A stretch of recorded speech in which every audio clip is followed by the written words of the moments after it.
अभी भी स्टूडेंट्स को लगता है ना कि हायर स्टडीज़ के लिए अमेरिका जाना चाहिए। आपके पास भी ऐसे स्टूडेंट्स आते होंगे जो सब अमेरिका जाना चाहते। आप कभी जाना चाहते थे? नहीं, हम कभी नहीं जाना चाहते, ना जाना चाहते भी नहीं हैं।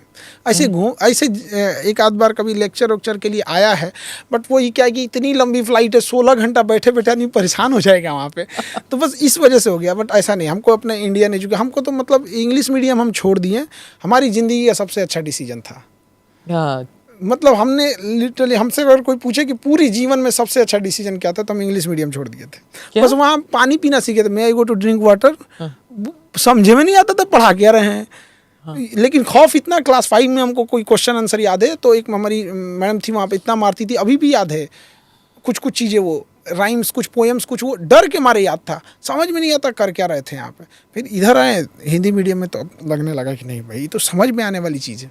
तो मजाक उड़ता था क्या आपका? हाँ, इसलिए नहीं जाना चाहते कभी बाहर? ऐसा भी नहीं है, बट उतना समझ में नहीं आता। कोई भी चीज़ अपने रीजनल लैंग्वेज में अच्छे से समझ में आता है। पर सिर्फ हिंदी ना, और कोई लैंग्वेज ट्राई किया आपने? भोजपुरी।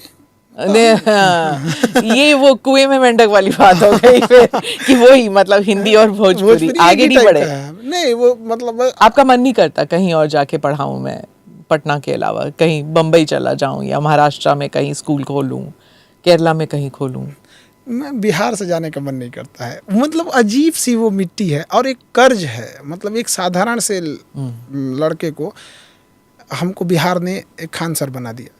तो ये कर्ज अगर हमें कोई एक हाथ में जन्नत दे देना, जन्नत तो छोटी चीज़ हो जाएगी, कोई बैकुंठ धाम दे देगा, तो मेरे लिए बिहार है बैकुंठ धाम है, वही है। तो हम उसको कभी नहीं छोड़ सकते हैं। मेरे लिए सब कुछ है। वो ज़मीन, वो मिट्टी मेरे लिए वो मिट्टी नहीं है, मेरे लिए वो तिलक है माथे का। वो मिट्टी मेरा पूजा स्थल है। वो हम मतलब एक साधारण व्यक्ति जिसके पास हम अनानास कटता हुआ देखे हैं ना, तो हम सोचते थे कि एक दिन पैसा आएगा तो हम ये फल खाएंगे। तो हम सोचते थे कि एक दिन हम अनानास खाएंगे। वो काट के पीस में, तो 10-20 रुपए का छोटा देते थे सब वहाँ पे। तो हमको वहाँ से मतलब यहाँ तक पहुँचाया। तो इस कर्ज को हम कभी नहीं उतार सकते।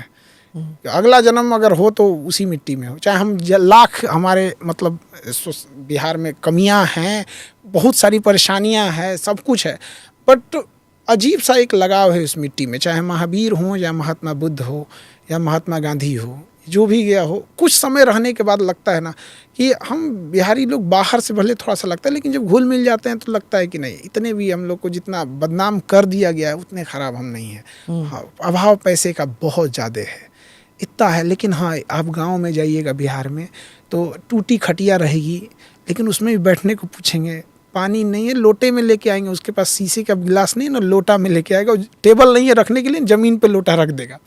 एक गुड़ लेके आएगा, लेकिन पूछेगा जरूर कि कुछ खा के जाइए। घर में खाना नहीं भी रहेगा ना, कॉन्फिडेंस इतना है कि बाबू खाना खा के जाइए रात के। तो ये चीज़ें लगती हैं यहाँ पे। इसलिए हमको बाहर, मतलब ऐसे तो गए हम बहुत जगह, इंडिया के बहुत जगह, और हर जगह का कल्चर अच्छा लगता है। लेकिन जो एक होता है ना कि जिसने हमें कर्ज एक जन्म देने वाली मेरी माँ, और खान सर बनाने वाला मेरा बिहार। पर आपको बुरा लगता होगा ना जब जैसे महाराष्ट्र में या आंध्र प्रदेश में बिहारियों को लेकर जब लोग बात करते हैं, मजाक उड़ाते हैं कि आप चाट पापड़ी बेचने वाले हैं, टैक्सी चलाने वाले हैं, और जब मजाक उड़ता है तो बुरा लगता? बहुत बुरा लगता है। कई बार एक आदमी, दो चीज़ें यादगार रह गई। एक बार हम लोग शायद मुंबई में कहीं जगह पे थे, तो एक आदमी हमसे कहे, खान सर आपको देख के लगता नहीं कि आप बिहारी हैं। तब थोड़ा सा अजीब लगा, यार हम लोग भी तो इंसान ही हैं। और अगर हम मानिए कि हम रिक्शा ही ठेला चलाते हैं, वो भी तो इंसान है। अगर हम ना चलाए तो कोई ना कोई तो चलाएगा, तो फिर आप दूसरे को गालियाँ देंगे। एटलीस्ट कोई और ना सुन सके, हम अपने ऊपर ले लेते हैं। ढाल जो होता है लड़ाई का ना, बहुत जख्म खाया होता है, ताकि अपने पीछे न जाने कितनों को बचा लिया होता है। तो एटलीस्ट ये लोग दूसरे राज्यों को बोलते तो शायद वो बर्दाश्त नहीं कर पाते, शायद आग बबूला हो जाता है। एटलीस्ट हम अपने आप में संभाल के रखे होंगे।